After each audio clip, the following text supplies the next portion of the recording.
This is the FlipNerd.com Expert Real Estate Investing Show, the show for real estate investors, whether you're a veteran or brand new. I'm your host, Mike Hambright, and each week I bring you a new expert guest that will share their knowledge and lessons with you. If you're excited about real estate investing, believe in personal responsibility, and taking control of your life and financial destiny, you're in the right place. Hey, this is episode number 383, and my guest today is my good friend Mitch Stephen. Mitch is the nation's authority on owner financing properties as a real estate investor and has done extremely well with this as his primary model for nearly 2 decades. Building wealth with real estate is a powerful tool, no doubt about it. But unlike the more traditional route of buying and holding and acting as a landlord, Mitch shares a powerful way to generate cash flow by effectively becoming the bank. If you're ready to learn a more powerful way to add to your tool of building wealth with real estate, you do not want to miss this episode. Please help me welcome Mitch Stephen to the show. Hey, Mitch, welcome to the show. How you doing, man? It's nice to be here. Mike's been a little while, hasn't it? Yeah, it's good to see you. We were, for those listening, we're about to start here with Mitch Stephen. Good friend of mine. We haven't talked in a little while, so it's always good to rekindle, relationships with old friends. Mitch was on the show before, but it was like 250 episodes ago, so it's been a while. Hey, you forgot me, man. No. What's funny is, when you start to do lots of episodes like we have here, is it gets harder to find people that we haven't talked to before that we think would be good guests for the show. So we're kind of going back through and finding friends and folks that we thought had great content and that we'd like to hear from again. We think our guests would like to hear again. So really excited to have you back on. Hey, I was the first guy to ever have episode A and B like back to back. That is true. I'm so long-winded you couldn't get me to shut up long enough to fit Honestly, into one I was episode. so into the conversation that for those of you that are listening, this is what happened is Mitch was on episode number 126 and 127. What happened was I knew kind of the general idea of what we were going to talk about. And the show is usually around 30 minutes. Sometimes it goes 40 minutes. But I think we were 30, 40 minutes into it, and I knew we were only like halfway through. And so I just kind of paused and said, hey, Mitch, can we turn this into part 1 and part 2 and just, let's wind down part 1 here, and then we'll start back up with part 2. And I was enthralled in the discussion. It was really great information. And truthfully, even to today, I told you that I'm doing my first couple seller finance deals out of hundreds and hundreds of deals that I've done. And I've always been really intrigued by the model. And truthfully, if I could go back to 2008, 9, 10, when we were getting super cheap houses that would make a great, not that the seller finance model is not still a good model, but I look back now to a bunch of stuff that I kind of passed on or didn't know what else to do with. I'm like, oh my goodness, if I had this tool in my shed, back then, what I would do differently. The thing about it is the owner financing tools, not a lot of people possess them, and they don't. It seems to be the bastard stepchild of all the court. I mean, up until about 2 years ago, there wasn't anybody but me even talking about it. Now there's a few more people talking about it. At least my team did the research. We looked. We couldn't find anyone else that was talking about it.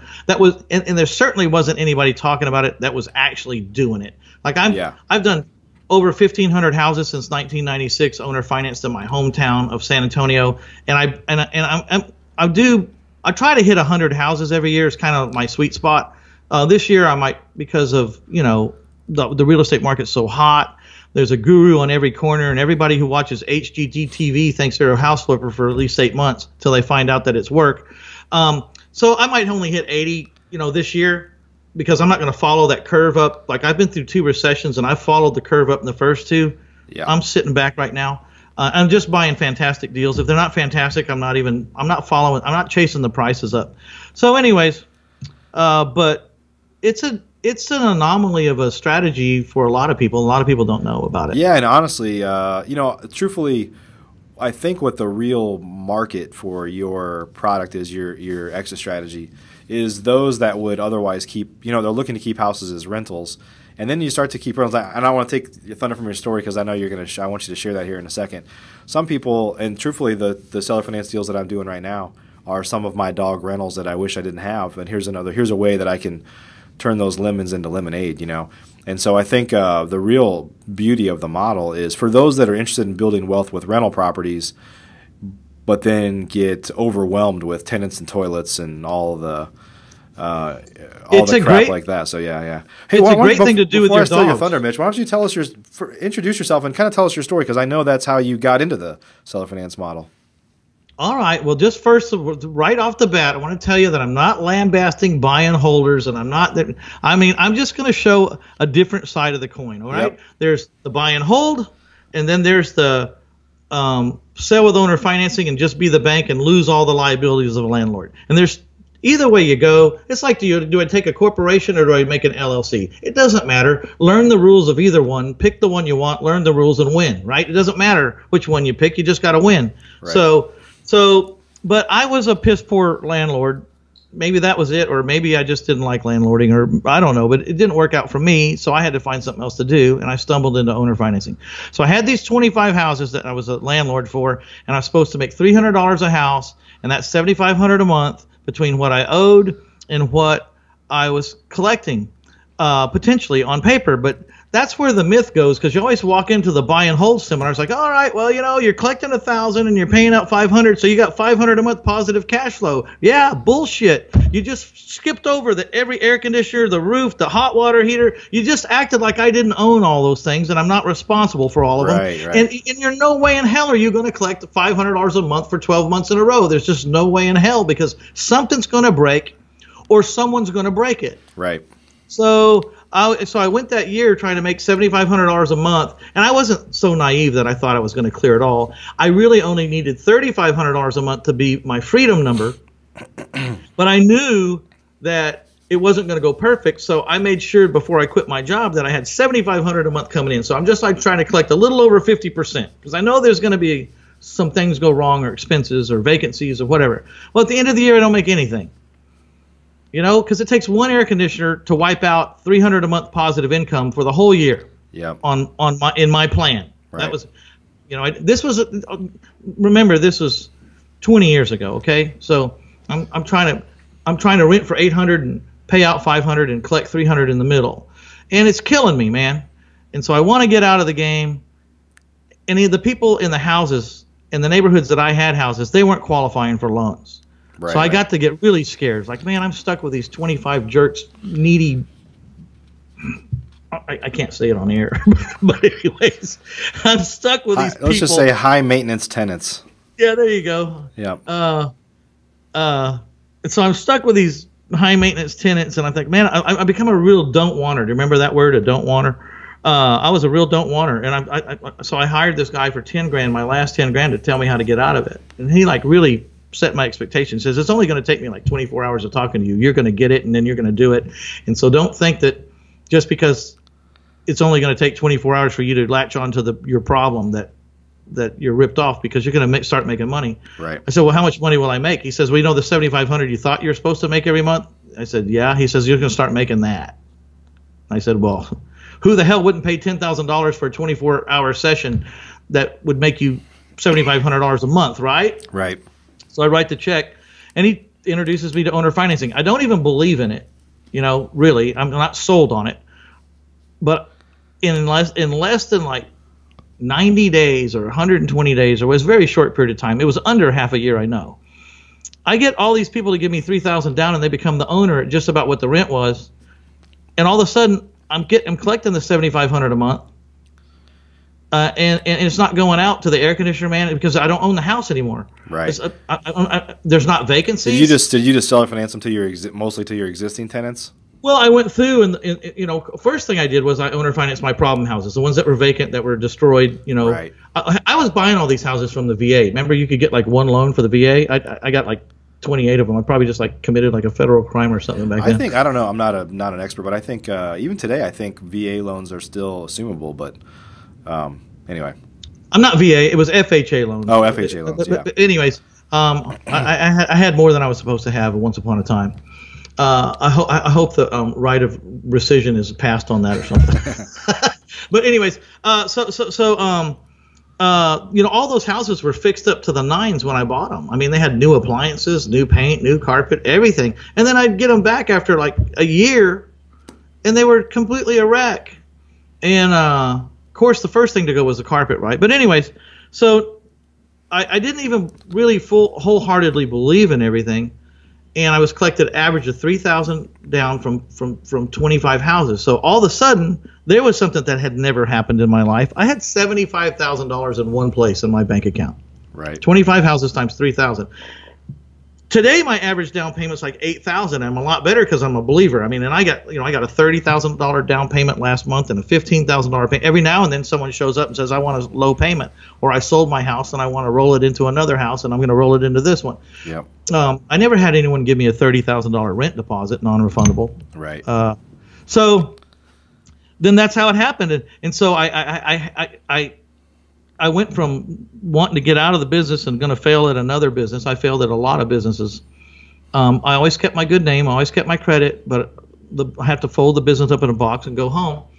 And I thought that was going to be another one. And instead, I stumbled into what I've been doing for 25 years. And so what I thought to myself was, I had the $7,500 a month coming in. I had $75,000 in the bank, which was more money than I'd ever seen in my life in one place, even in my bank account for sure. But I hadn't even seen that much money in anybody's bank account. That's how young I was and dumb I was. And so now it's coming in, and then the note buyers call me. And I said, "You want to buy what?" They said, we want to buy that cash flow. I said, "What do you mean?" He says, "Well, those people owe you money on those houses. We want to buy that piece of paper, and we want them to owe us that money, and we're going to pay you a fee for it." I said, "Well, how much?" And they told me, and I said, "Well, what if you do 25 of them?" And they bought 25 of my notes, and I ended up with close to $500,000 in the bank in a very short period of time. Like within 12 months of meeting this guy and going through and moving from landlord, I would sitting there with more money than I ever dreamed that I would ever have it, especially by this method, because this method wasn't even on my radar. It's like I didn't even want to do this, and it happened. So then I thought, well, how can I make this a routine, right? What is an entrepreneur? How can I rinse and repeat? And I started buying houses. My first year, I bought 45 houses in owner financing. My second year, about 65. My third year, about 150, and owner financed 100 of them and had exactly 50 in inventory. That's not a rounded off number. That was exactly what I had at the end of 2000 and 1999 or 2000. And I just became the guy in town that's known for owner finance and houses. And then eventually I became known all across the nation for the guy that did it when I started talking about it. Right. PassiveRental.com is your source for turnkey, done-for-you rental properties. If you'd like to be an investor and not a landlord, please visit PassiveRental.com to learn how to purchase cash-flowing, professionally managed rental properties in the hottest rental markets across the country. We can also help connect you with financing for your next property. Invest the easy way today and get started by visiting PassiveRental.com. And I just became the guy in town that's known for owner finance and houses. And then eventually I became known all across the nation for the guy that did it when I started talking about it. Right. Hey, Mitch, maybe just take a second, just not more than a second, but like a minute for those that are listening right now, and just explain at a really high level, the highest level, what owner financing or seller financing is and who it's kind of for. Like on the buyer side. I just did one, and I got the numbers right in my head. You want to hear the numbers? Let's go by them. Let's do a deal. But just conceptually, what the model is. You're becoming the bank to sell to people that can't get credit. They don't have good credit otherwise. I buy houses with OPM, other people's money. They loan me their money at 8% interest only, 5 years, non-recourse, collateral-only loan, and I give them a lien on the house I buy with their money. And then I sell the house and I sell it. I take a down payment and I agree to receive payments for 30 years at 10%. So I'm borrowing $50,000. Let's do the case study. So do you understand what it is? I'm buying with other people's money, and then I sell it on a note. They give me a down payment. My buyer gives me a down payment and owes me money for 30. They pay me, and I pay my underlying debt. It's called a wraparound. Instead of renting these out, they become owners. You become the bank, and you're effectively, not responsible. I know you're going to talk a little bit more about why this makes sense, but you're not the owner anymore. So you're not responsible for maintenance. You're not responsible for. Vacancy goes away, although sometimes you've got to foreclose, and turnover and all that stuff that kind of plagues real estate investors is pretty much gone. It dwindles, yeah. And even when they leave, you have enough money to overcome it. I mean, if you get first month's rent and a deposit equal to the first month's rent, let's say the rent's $1,000, that's $2,000, and they just moved into your $100,000 asset. Right. I mean, it's hard to recover for the damage they can do to that with $2,000. Yeah, yeah. Plus, the attitude of a renter is completely mush compared to the attitude of a homeowner who gave you $10,000 or $15,000. You know what I mean? Absolutely. So it's completely different mindsets. And homeowners are adding bedrooms, putting up porches, putting in pools, adding a concrete driveway, carports, everything. I mean, I never showed up at one of my rent houses and they added a room to my house. I mean, no one ever did that. Right. They might have burned a room down, but they never added one. So let's go by the numbers. Yeah, let's do a case study. Okay, here's a case study. So I find a house that I can buy all in for $50,000, and believe me, the greatest plan on the planet is buy it, do not fix it, owner finance it for double thereabouts, and watch the person making monthly payments to you go over budget rehabbing your collateral. That is the greatest plan on the planet. I'll live and die by that. Now, I shoot for that all the time. It's not like I don't do rehabs, because I do, because not every house, sometimes you can do a little work to a house and make it worth a lot more, Right. I just don't go into these big full rehabs anymore, like these 30, 40, 50,000 rehabs. No, I'll buy it for a price. I'll owner finance it for double, and I'll give it to someone who wants to put their money and go over budget into my collateral. Right. Making my position more and more secure with every nail they drive into the wall. Yep. So let's say I can buy this house as is, $50,000, closing, everything, $50,000. Maybe I mow the yard, I figure that in. Maybe I'm going to fix a couple of broken windows, I figured that in. $50,000, I got this house ready to sell. I'm going to borrow $52,000. Again, at 8% interest only, 5 years, non-recourse, collateral only loan. So in essence, my lender is either going to get paid or he's going to get my house, because I'm going to give him a first lien on my house for that 50. Well, and I'm going to borrow $52,000. Now I'm all in at 50, but I'm going to borrow 52. Why is that? Because it takes about $2,000 to find this house. Right. And I buy about 100 houses a year on average. If I leave $2,000 laying around on 100 houses this year, Mike, how much money I got laying around? $200,000. Yep. Who's got $200,000 to leave laying around every year? Not me. So I got to borrow an extra $2,000, because that's what keeps my advertising budget rolling. I got to get that money back. It's an expense, just like the broken window, and I need to get it back. Lending institutions won't give you this money back, but private individuals are completely different. We'll talk about the funding and all that later. But so now I'm into this house, 52 at 8% interest only. It's roughly let's just call it $350 a month. It's like $342 and some change, but for round numbers, let's call it $350 a month. And then I sell the house as is. I didn't waste any time on a rehab. I didn't waste any time on I didn't waste any money. I didn't increase my risk with the rehab money, and I didn't waste any time on the rehab. I went from buying it to 24 hours later, it's for sale. Yep. With owner financing at $100,000 with $10,000 down. And I'm going to finance the $90,000 to my buyer at 10% for 30 years, and his payment's going to be like $850. His principal and interest. Now I'm also going to collect taxes and insurance and escrow servicing fee, but that's not my money. That's just I'm collecting it, but I got to move it on to someone. My money is the $850. So I'm collecting $850 and I'm paying out $350. So I'm making $500 a month positive cash flow, of which I am not a landlord.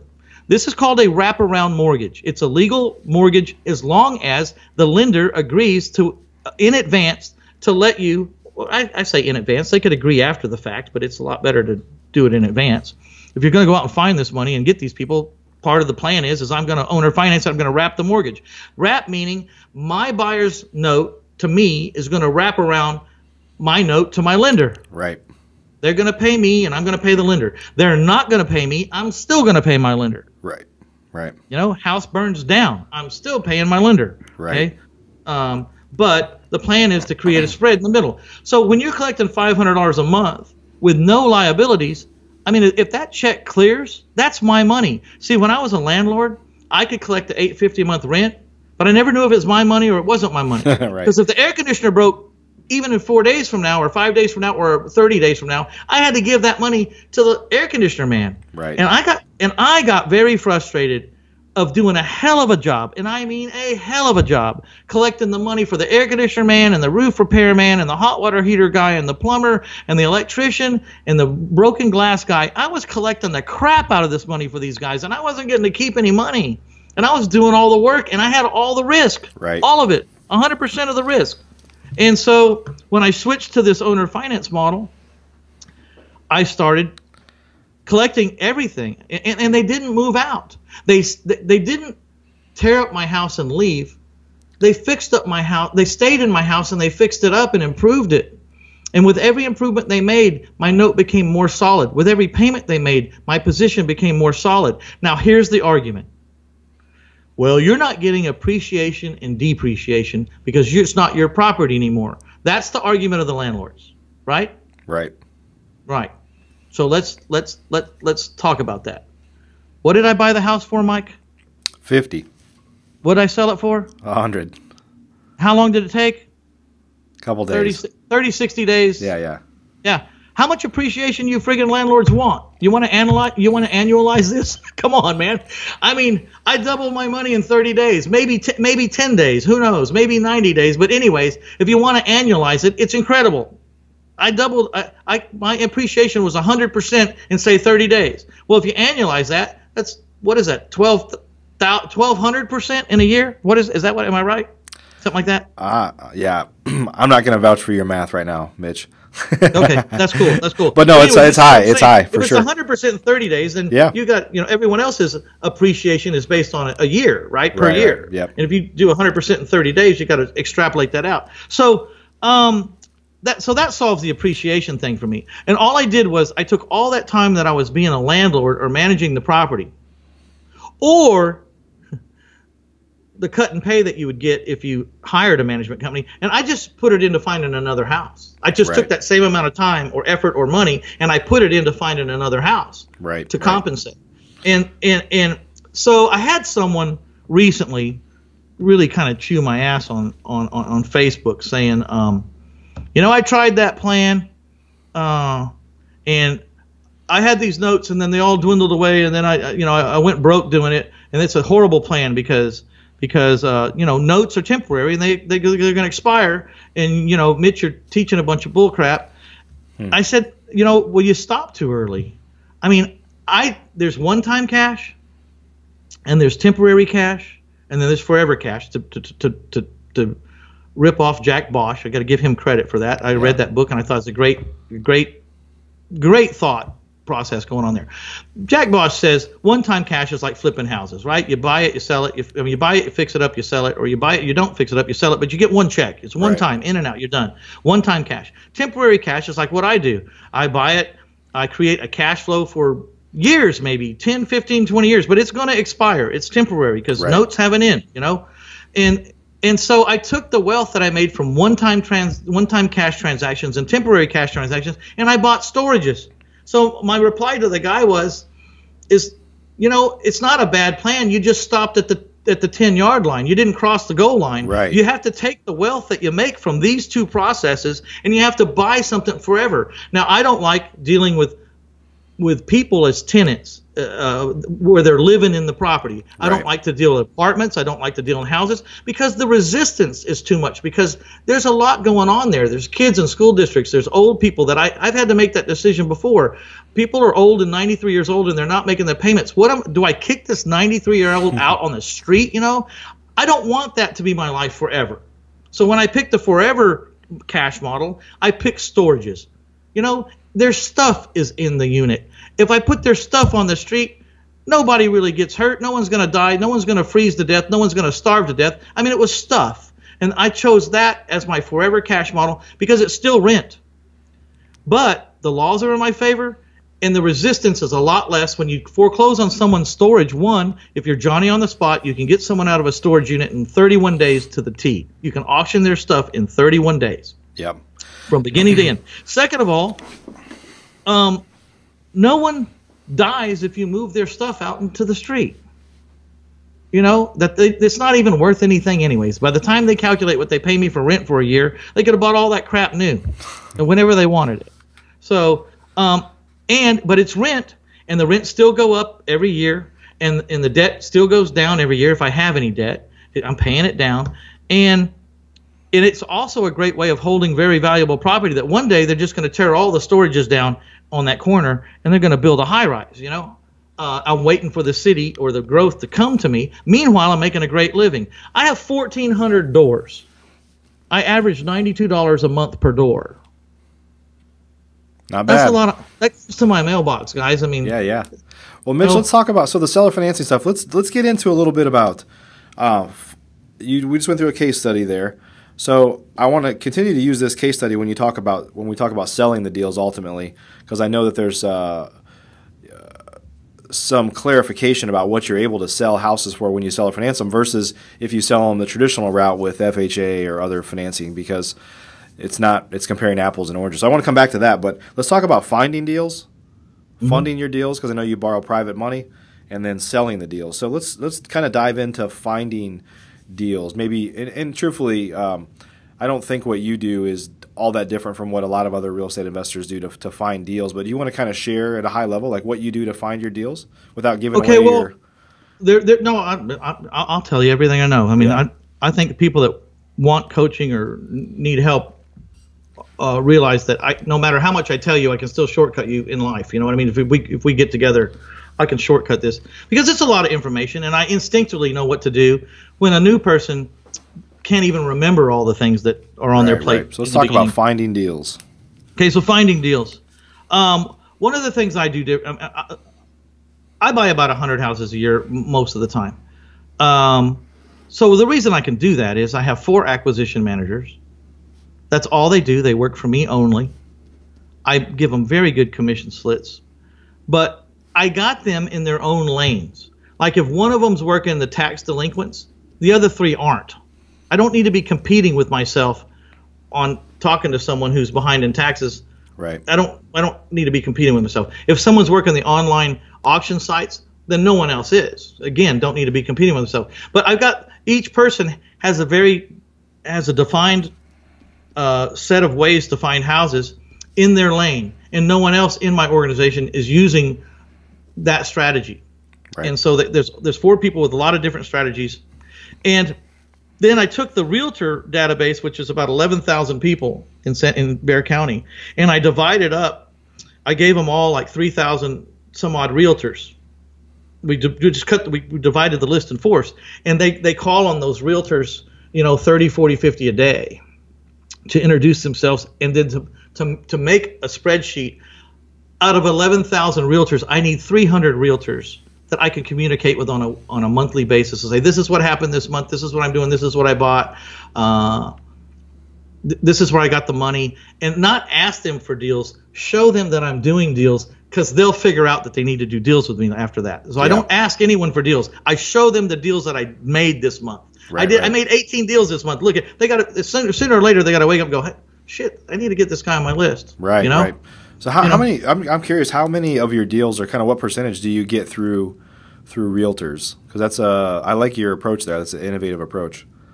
I get like 25% or 30% of, because if you have 300 realtors that you're dealing with, every realtor on the planet comes across one deal a year that they should buy themselves, and they don't.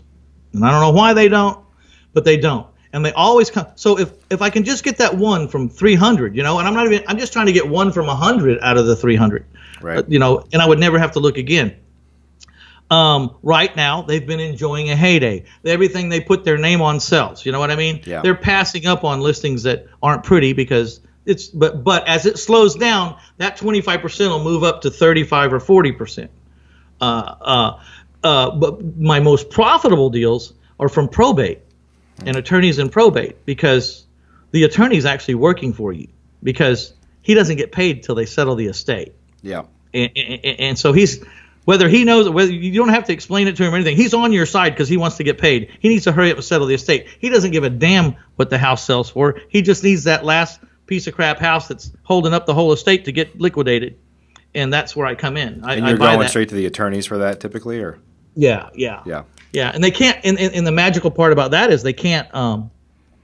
It'd be unethical for them to charge you anything extra or get a piece of it or partner with you on the house after the fact. It'd be unethical, so that you don't even have to pay the attorney anything. You're just doing them a favor by doing what you say and closing out and showing up with the cash to close the deal. Right. Now, right. Now, do I take my attorneys to the basketball game and we sit in the front row? Yeah, but it has nothing to do with that. I just like them. Right. And are but you know, I have a tendency to like people that make me. Like the last attorney made me $93,000 in 3 weeks. You know, it's hard not to like a guy like that. Yeah, for sure. I would take a guy like that. And when I say to the basketball game in the front row, I don't mean the second row. I mean the front row. The front row. So, Mitch, I really like the networking component that you do here because we talk a lot about the power of networking. Do you do any paid advertising? Do you do direct mail, other things like that? Any online lead generation for leads? I'm still a big believer in the direct mail. Yeah. There's people are saying it's not working anymore, but there's reasons. But I think the biggest mistake that people make when they're chastising direct mail is they're sitting around waiting for the phone to ring. We don't mail out 10,000 pieces and sit there and wait for the phone to ring. What we're waiting for is the return mail piece. Because I'm fixing to go to work. If my piece didn't make it to the owner, then neither did anyone else's piece. And that's the problem with direct mail is everyone's doing it, right? So you walk into the house and there's 25 postcards there and you're one of them. Like, how did you get picked? Well, I don't even count on a call for the postcard. I'm not counting on a call. I'm out of 10,000 pieces, there's 100 return mails. I'm got my TLO, my skip trace system, and now I'm going to work to find every single one of those 100 people and knock on their door or get them on the phone. That's how I'm making my money. Not sitting around waiting for someone to call me. I'm like that old poster they used to have back in the 60s. You know, patience my ass. It had those two buzzards sitting on a deal, and one of them was leaving. He says, "I'm going to go kill something." You know, so that's me. Patience my butt. I'm going to go kill something. I'm not waiting for anyone to die. I'm going to go out there and get mine. So that's the main difference. And the harder someone is to find, the more intrigued I am. Because when I finally find them, nobody else is going to be around. Nobody worked that hard. No one worked that hard, and no one was clever enough. You know, the last one we found was in Argentina, and we got it. We finally figured out there was 3 of these guys with the same name on Facebook, and they were all from 3 different countries. And so we had to send out and post 3 different please, is this your house? Or have you ever lived in San Antonio?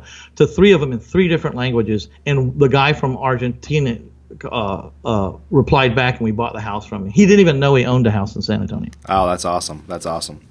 So let's talk about funding deals next. I want to talk a little about, because your approach, like a lot of real estate investors that are newer, let's say for sure, they always use money as a excuse. I'm just going to say it, excuse. I can't get started because I don't have money, right? But after you've been in the business for a while, you know that it's easy to find money. Whatever your exit strategies are, whether you're rehabbing or you want to own rentals, it's certainly easier to get financing right now than it was 10 years ago, right? Or even 8 years ago, or even in 5 years ago, right? Money is available now. You use private money for your business. Let's talk a little bit about what you do and how you finance deals. Okay, well, let's just go back to the first thing, though. Let's just get this cleared up.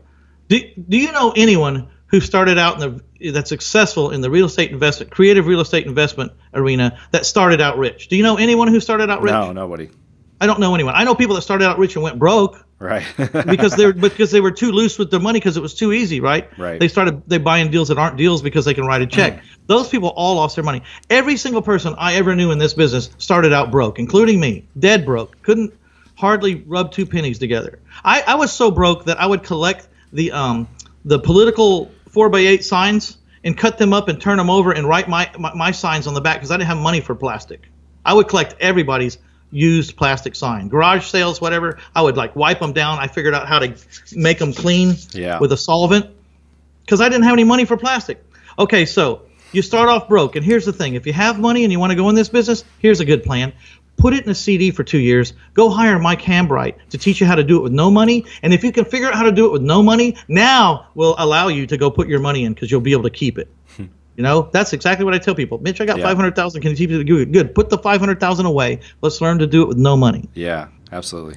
Okay, so to find the money, it's really not that hard because, and I know people are shaking their head, but you should be able to find money. Everyone's got an excuse for that too. Well, I'm too tall. I'm too fat. I've never done this before. I don't have experience. I have a bankruptcy. I've had a foreclosure. I don't know anybody with money. I'm not a salesman. Do you want to go on? It goes on and on and on about how you can't find the money. Charles Manson ought to be able to get the money from a jail cell like right now, except I think he died. Did he die? He just died. He's not. Well. Yeah. He's not around anymore, so he can't do it anymore. But before he died, he should have been able to get the money because all he had to be able to do was get on a computer and get a house under contract for 50% of what it was worth or 60% of what it's worth. And now you got an asset, a real asset. You got a contract to buy a house in the next 30 days. Then the house is worth 100 and you got under contract for 60. They're not buying you. They're not loaning the money to you. They're loaning you the money on the deal. Right. And if the deal's good enough, the money will come. Good deals attract money. Great deals attract a great deal of money. Greater deals attract a great deal of money at very low rates. So what you have to learn is a little script, or you have to figure out how to talk to people about this. I have a 7-point script. It's real easy. You should be able to do it on a napkin with a pencil or paper or pen. You should be able to do it in less than 8 minutes. And you should never ask anyone for the money. 9 times out of 10, people ask me, can I play? I'm just showing them what I do. Right. They ask if they can play. Yeah, there's a lot of people. People don't really realize this because there's a lot of people that are broke, right? But a lot of broke people don't realize that not everybody's broke. Like some people have money, and they just don't know. There's a lot of people that have a lot of interest. Would you say that the people that lend to you have an interest in real estate investing, but they just don't want to do any of the work? Or are they totally agnostic to real estate at all? They don't really care what the vehicle is? My favorite people are sophisticated enough and understand it, like attorneys. Yeah. I like talking to attorneys about lending me money or getting to me there to their clients to loan me the money because they understand the protections of the first lien and the rights of the person who's lending the money, how they could get made whole if I didn't perform like I promised. So, I mean, they're either going to get paid the 8% that I promised, or they're going to get my house. Let's face it. You remember Bernie Madoff? Yep. That scam, billions of dollars people gave him, and it all disappeared. Okay. Well, if everyone in Bernie Madoff's organization would have had $100,000 house as security for every $50, $60, or $70,000 they gave him, like every time they gave him 50, 60, or 70, they got a first lien on a house. None of them would be broke. None of them, yeah. Not one of them. And in fact, some of them would be way better off. Right, absolutely. Than they were when they loaned the money. Yep. So that's the premise. So once I think really what happens is you have to, people that are skeptical about this, you have to get some social proof. You have to get around people that are doing it. You have to watch some real case studies where a guy doesn't have the money for the house, and then all of a sudden he does have the money for the house, and you listen to what he said to the guy, and you hear the conversation. And then, there's about 25 objections maybe, and you just need to know how to answer the objections. It's real simple. I don't talk anybody into loaning me money. I show them what I do, and either they get it or they don't get it. But the other thing is don't judge people. Because I once had a UPS driver that drove this really junky car because he was my UPS driver, and I never saw him outside of the UPS truck because he came to my office every day. But one day I saw him at a gas station filling up his car, and it was a really junker of a car. I mean, it was horrible. Yeah. And I was pulled up next to him. I was getting gas, and I said, "Hey, how you doing?" He says, "Yeah." He says, I said, "So you have a day off today or what?" He says, "Oh yeah, well, it's half a day for this or something, or I had a sick day and I took it." And I said, "Okay, well," I said, "So how long you been working for the UPS?" I was just trying to make small talk. I wasn't even going anywhere. I was just making small talk. And he said, "I've been there for 27 years." Guess what I heard, Mike? Tell me what I heard. You know what I heard? You know what I heard? No, tell me. The guy, UPS has a great 401k matching plan. Okay. He's been there 27 years. This guy's got $1 million in a freaking 401k. Yeah. I mean, he can't get to it because he's not 59 and a half, so he's driving a piece of junk. But he might have an extraordinary amount of money in a 401k that he can't touch, or an IRA. You know what I mean? Yep. So I asked him, I said, "Wow, they have a great retirement plan, don't they? Don't they have one of those?" And I'm playing dumb. Don't they have one of those? If you put in, they put in kind of plans, or what? What do they call? He says, "Yeah, they have a matching." I says, "Wow, did you take advantage of that?" He said, "Man, I've been my whole life. I've been putting a lot in it my whole life." And I said, "Do they match you?" He says, "Yeah, they match me." I said, "I always put the maximum in every year." I says, "Wow." I said, "How's it doing? How's it doing for you?" He says, well, I was doing great till the stock market crashed last year, and now I'm only worth $600,000. I said, only worth $600,000? He says, yeah, I was worth $1 million. It cut me in half. And I knew he had a lot of money in there. I had no idea that he had $1 million. Right. Actually, he had $1 million too. And I said, you don't have to live like that. There's a way not to have to live like that. And watching that ticker tape and worrying about that. And we had lunch, and he doesn't live like that anymore. Yeah, that's awesome. That's awesome. So let's talk about selling deals. This is really obviously we're talking about seller financing. So I know this is probably the easiest part after you've found deals and you know how to raise money. Maybe you could share some stats, high level, on the fact that there's a ton of people out there that would like to own a home, but they can't do it the traditional way because they don't have good credit, or maybe they have no credit, and their alternative is renting. So maybe just kind of take us from there. The core belief of the owner finance business is that a person paying $1,000 rent would rather pay $1,000 to own. That's the core belief. Yeah. Now, either you believe that or you don't believe that. Now, it's not 100%. Okay, it's like there's never 100% in anything. Right. So, just pick a number though. Probably more common though if they are in a house, right? If you're in an apartment, you're probably temporary. You don't want those responsibilities. But if you're renting a house, you're probably right. It's got to be a very high percentage that would rather own that house or make sure every payment that they make is going towards their principal, right? I actually think that the people in the apartments want to own a house more than anybody because if you're living in an apartment, it's even worse. You listen to the neighbors scream and make love and beat their kids and. But pick a number. Like, I know it's not 100%, but what is it? 83% of the renters, 85, 87, 78%, whatever it is. It's a big, huge population out there that wishes they could. They just don't know how, and they've been trained to think that they can't. So we got to go out and educate them that they can. That you could still own a home, Mr. Apartment Renter. You could own a home. There's ways to do it. So that's how I arrive at my price. I back into the rents. And in a certain price range, like from $150,000 down, I can make a payment plus taxes plus insurance that's equal to what they're paying in rent, plus or minus $50 or $100. And people will pay $100 more than rent to own, if not $150, just to own. And that makes sense too to me. So once you believe that, then it's all about selling and reaching those people. And I'll tell you exactly how I do it. And I've got it down to a science. If you do the first two things right, find the house at the right price and find the right funding, then selling, if you haven't made a mistake on the first two steps, then selling it's easy because you're going to be selling it at the right price. We get into trouble when we go over budget or we have too expensive money that pushes us out of budget because the holding costs are too high. Then we have to start trying to sell things for a higher price. That's when selling gets slow. If you're selling things right in the market, and offering owner financing, you have no problem whatsoever. I'm averaging 8 days on the market. That's awesome. But let me tell you why. I invented a company called Livecom, LIVECOMM.com, and you buy phone numbers there. You buy them for $2 a month. The service is $29 a month plus, and you get one phone number with that, and then you can buy as many phone numbers as you want to for $2. They're not pretty numbers. You get to pick the area code. That's it. I pick a Livecom phone number for each house. And let's say I have 10 houses for sale right now. I actually have 17 houses for sale right now this minute. But for easy math, let's say 10. So I got 10 houses. I've got 10 phone numbers. I got one for each house. And then I forward each phone number to a recording about that house, the specific house. Yep. This one's a 3-bedroom, 2-bath, 1,200 square feet, 50 by 50 lot. I've got a list, a legal page long, of what a person could ask you about a house. And if they ever ask me something that's not on that list, I add it to that list. And I just start reading. I fill out that list, all the answers to those questions or those blanks, and I just start reading it on the recording, all the way down. School district, taxes, estimated insurance, terms of the deal, what your payment might be if the interest rate was this and the balance was everything. So then whenever I put 20 signs around each house, I got 10 houses, and then I put one in the front yard. So there's 210 signs out there. It's not unusual to get 50 to 100 phone calls a day on the weekend. Wow.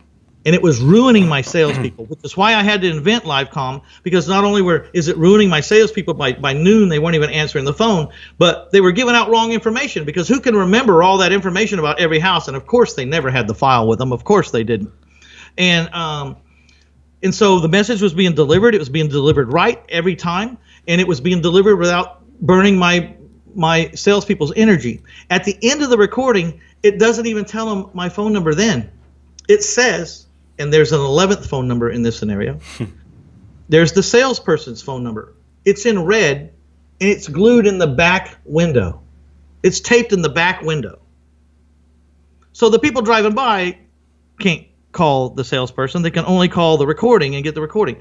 At the end of the recording, it says, if you think this might be the house for you and your family, then this is what you do. Pack you and your family up, put them in the car, drive over to 123 Main Street, get out, check out the front yard, check out the backyard, walk around the house, look through the windows, check out the neighborhood. And if this is still the house for you and your family, and you definitely have X amount for a down payment or more, which is, I always start with 15%, then call the red phone number in the back window. Now I'm only getting 8 calls a day, and my salespeople are fighting over them. Yep. They have the money. My down payments moved up from 3 and 4 and 5,000 to 8,000 because I got a lot of people competing for my houses. I'm getting better quality people because they can follow instructions. They really want a house bad enough to do what I ask them to do. They prove themselves to me. And I don't wear my salesmen out showing houses all the time, because the people that call them sometimes don't even need to go to the house because they saw it all through the windows. Wow. A lot of times they don't need to go. And all they do is bring them over to the office. My average days on market is 8 days. That's once incredible. The house is ready for sale. And here's the kicker. Every phone number that comes from LiveCom has a text distribution list attached to it. And right this minute, I have 5,700 people that have called my signs that want to know when I have a new owner-financed house come on the market so they can go look at it. And I can text them for 1.75 cents per person. So, and I can do it immediately. And despite the fact that it has pre-scheduling where you can pre-schedule text messages to go out, I have pre-scheduled on the 1st of every month. If you've already bought a house or you're no longer in the market for an owner-financed house from homesToGo.net, please reply immediately right now with the word stop, and you will be removed from this list right now. And despite the fact that it goes out on the 1st of every month, I still have 5,700 people that want to know, when is my next house available? That's awesome. That's why I don't have any problem selling houses. Yeah, and truthfully, and because you're the bank, right? When you're the bank, like when we sell them the traditional way, and I've sold hundreds and hundreds of houses this way, and I know you still sell some too. You don't sell or finance everything. But when you sell them the traditional route, it comes down to, does the person approve through the lender? Does the appraiser agree with the value of the house? Like all these constraints there that are all stacked against you as the seller, right? Does the inspector give you 40 pages of stuff that's wrong with your house? Right. And you're selling them as is, and you're the bank. There's no appraisal involved. You're not selling it based on market value or what other things have sold for recently. You're basically selling it on whether somebody agrees that they would rather own a house versus rent it. And I'm selling it on a cap rate. I'm selling it on the cap rate. Right. I'm selling it based on the cap rate, on the capitalization rate of what a landlord could get for the house per month. Right. I'm backing into that number. Right. And so, but here's probably the most important conversation of this whole conversation, is that if there is such thing as a recession-proof business, I think that the owner finance business might be one of them, because I don't need a bank on either end. Let's face it, what either causes the recession or is a direct ramification of a recession immediately is the bank stop lending. Right. That's what happens. So did you notice in my strategy, I didn't need a bank to buy the house and I didn't need a bank to sell the house. So during the recession, when everyone's closed because the funding dried up on either one end or the other, they can't get money to buy houses, or they can't find a lender to loan money so they could sell their house. When they all are sitting on the sidelines, I'm booming because I didn't need a bank on either end. And let's face it, what happens to rents when the banks stop loaning money to buy houses? They go up. What happens to the price of houses when the banks stop loaning money to buy houses? The prices go down. Right. So in the recession, you're buying at the low of the low and you're selling at the high of the high. And if you're using the rent to establish the price, then if the rents are going up during the recession, then your owner finance house is appreciating in value, hands down, fact. And so I'm like the only appreciating house in the recession because I'm offering the financing and I don't need anyone's permission. Yep. That's awesome. That's why I like the business. Yeah. Well, Mitch, we've gone a little long here this time. We could have broken it up into 2 parts again. I guess we should have done that. Good stuff, though. Of course we went long. Of course we did. Yeah. When we get together, this is such an exciting topic, though. But for folks that are interested in learning more, I know you have 3 books. Tell us a little bit about where people can find the books and learn more about this model and more about what you've done. Okay, I've written 3 books in the My Life in 1,000 Houses series. Failing Forward to Financial Freedom is an entertaining biography, not a how-to book. It's just what happens after the Get Rich seminar, or at least what happened to me. It was my process of going from a young and naive entrepreneur to getting kicked all the way down the street and maturing and becoming, a multimillionaire through a strategy that I honed and honed and honed and honed. And it gives you the reasons.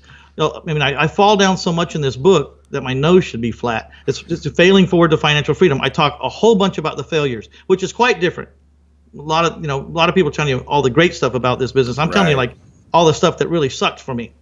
And then the question of the day after that book came out was, how do you find so many dang houses? And so I wrote 200 plus ways to find bargain properties. And it's a how-to. I try to make it fun, but at the end of the day, it's a how-to. So it's a lot drier.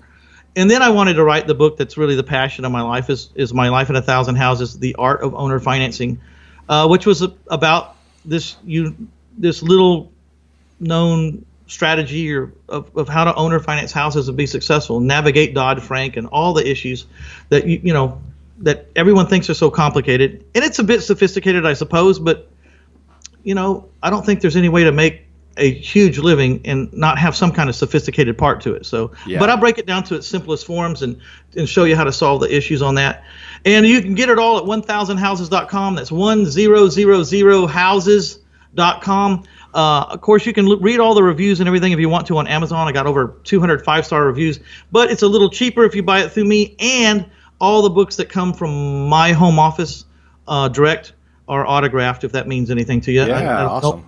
I don't know why it would, but so many people got upset that they weren't autographed. So I said, I got to start autographing. Yeah, that's cool. That's cool. Awesome. We'll add a link for 1000houses.com down below to check out Mitch's books. There is a ton of free stuff there. There's a webinar for an hour and 30 minutes on exactly how I operate my business. It's all free. People chastise me. They say I give away everything. I figure the people that want to hook up and find me, they know how to find me. They'll find me. Yep. So they can find you on that site too. So yeah. Awesome, Mitch. Hey, great to see you, my friend. Nice to see you. Sorry we went over. No. I apologize. I truthfully, at one point, I started to think again, are we going to have to do what we did last time and split it in 2 parts? That thought crossed my mind. But this is great information. I hope that folks that are listening today see an alternative to rentals or other things, other ways to build wealth. And like you said, there are ultimately with the seller finance model, those payments end at some point. But I can tell you, having owning a rental portfolio, while I'm glad we've done it because we've built a lot of wealth through it. Yeah. But it hasn't come without a fair bit of heartache as well. So there's another way. Yeah. There's a different way. I'm not saying my way is perfect or right. It's just another way. Yeah. And I appreciate you going out there and having this show because I'm sure a lot of people get a lot of valuable education and a lot of people start out broke like we talked about. And one of the ways to start is to listen to podcasts like Flip Nerd and absorb everything you can from people out there that are living it and doing it. Well, I couldn't do it without having folks like you on, Mitch, so we appreciate it. Thank you so much, man. Appreciate being here. Hey, everybody. This is episode number 383 with Mitch Stephen. Great information here. So hopefully you learned a few things. If you haven't done it yet, go out to iTunes, Stitcher Radio, Google Play, YouTube, all the places where we distribute our content at. Give us a positive rating. We sure appreciate it. That's what kind of fuels us to keep doing hundreds of episodes like this. And awesome. Well, everybody, thanks for joining us today. Mitch, thanks one more time for joining us. Great to see you, my friend. Good to see you, man. Thanks. Everybody have a great day. We'll see you on another upcoming episode. Take care. Thanks for joining us for this episode of the FlipNerd.com Investing Show. If you're not yet an elite member of FlipNerd, you're missing out. We have tons of great training, including a new detailed masterclass published each month, and live training webinars with experts twice a month. Plus, you'll get access to all of our archives, where we already have a growing library of masterclasses and other training videos. Elite members also get membership in our incredible online Mastermind group, where many of the top real estate investors from across the country, including many of the hundreds of guests I've had on the show in the past, are already members. Whether you're brand new, looking to get started, or a veteran, you simply must join today. I promise you won't be disappointed. To learn more or join today, please visit flipnerd.com/lab. That's flipnerd.com/lab. See you on the next show.